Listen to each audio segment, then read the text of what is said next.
Китель с медалями и орденами всегда наготове, вычищен и выглажен, а вдруг гостя. А гости в этом доме ежедневно.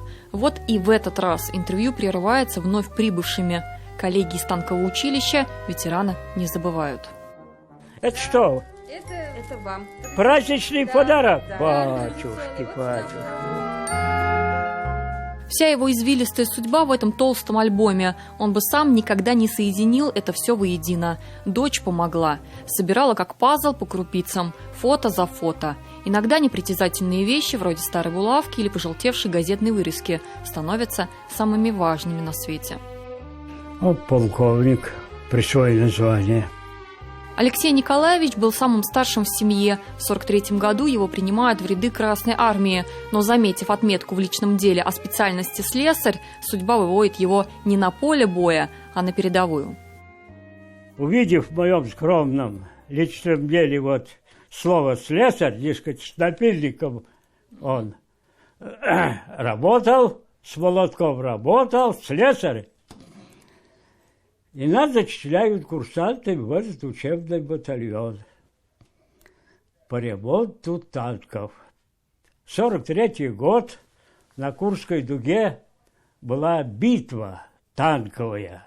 И эшелоны, платформы идут с подбитыми, неисправными танками к нам на этот завод. Мы снимаем башню, делаем полный демонтаж, моем корпус, и начинается сборка. А потом их забрали, загрузили в вагоны и отправили под город Шауляй. Лесной массив, костры, палатки. Им приходится прятаться, не выделяться. Это сейчас кажется, мол, слово «учебный» в названии воинской части, которая непосредственно в боевых действиях вроде бы участия не принимает. Но на деле все было немного иначе. Хотели готовить себе кашу, и вот все-таки появился немецкий самолет. Тревога, мы все это затушили. В 1944 году, но они еще летали, фашисты. Мы смотрели в небо и считали, сколько самолетов. Я помню, насчитал 15 самолетов.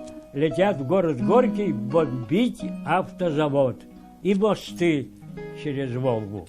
Моя солдатская обязанность была не так заметной, но она была также нужной. Я выполнял свой воинский долг честно, преданно, можно сказать, профессионально. Профессионально мог не каждый. Старый двигатель самоходной установки, весь в масле. Где-то мотор еще подлежит ремонту, где-то нужно установить новый двигатель. А еще подключить топливные системы. После этого танк снова встанет в строй. Он не пробыл на фронте и года, но 9 мая тогда был Днем Победы для всех. Для тех, кто в бою или за ним. Сражение каждого. Радость неимоверная. Ну что, по-фешене. Тут и оружие у нас было спрятано трофейное, тоже устроили фейерверк. Вот. Радость офицеры отмечали это. Само собой, мы солдаты. Но День Победы для Алексея Комлева стал не финалом, а началом нового круговорота. Через 2 месяца мы получаем приказ на войну с Японией. Война с Японией, понятное дело, она начала 8 августа, 9 сентября война закончилась, всего месяц.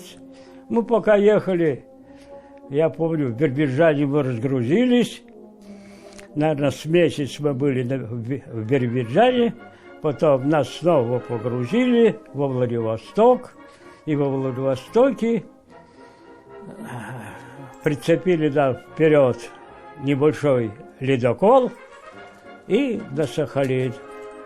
Выйдя на палубу, Алексей Николаевич бросил свой взгляд на воду и сказал, словно бездна, на горизонте ни одного строения, одни лишь лед и небо вокруг. В пути ледокол был целую неделю. Высадили их на чистой местности, в 40 километрах от Южно-Сахалинска, в городе Долинске. Батальон был развернут в полном масштабе в танкоремонтный завод. Это кольцо замкнулось только много лет спустя, когда он смог снова вернуться домой.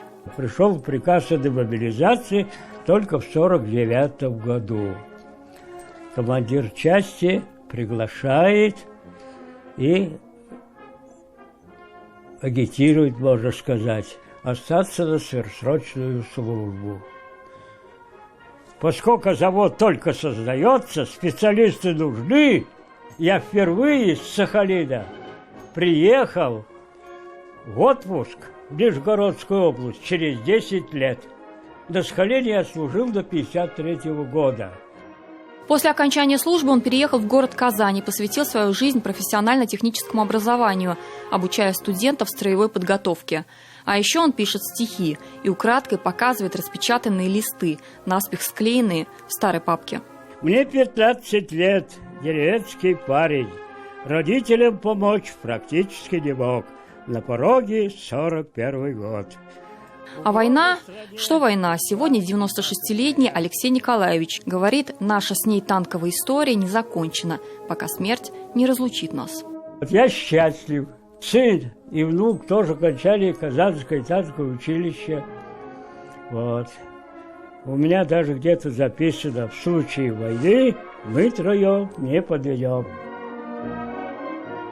Диляра Юсупова, Андрей Мохов, 7 дней.